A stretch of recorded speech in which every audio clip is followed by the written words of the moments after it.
In this video, I will be showing you how to organize Edge tabs with Copilot AI.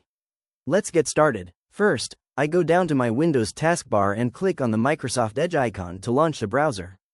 As the window opens, you will notice that I have quite a few tabs running at the top of my screen. From news articles to streaming sites, it is getting a little cluttered and hard to navigate. To fix this, I click on one of my open tabs to bring it into focus. Over on the right side of the screen, I have my Copilot panel open and ready to help. I navigate down to the bottom of the Copilot panel and click the plus icon next to the chat box. A menu pops up, and I select the Add Tabs option. This displays a helpful list of my currently open tabs.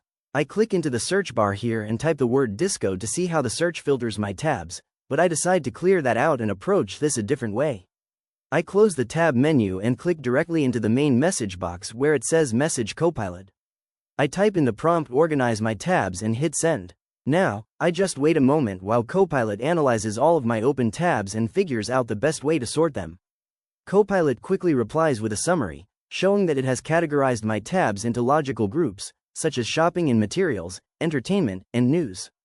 Looking up at the top left of my browser window, I can see these new color-coded tab groups have been created automatically. I click on the entertainment group to expand it, and then I click on the news group to check the tabs inside. Everything is organized perfectly. Next, I want to make sure these groups stay securely at the top of my browser. I move my mouse back down to the Copilot chat box, click inside, and type pin them all, then press send. The Copilot processes this second request.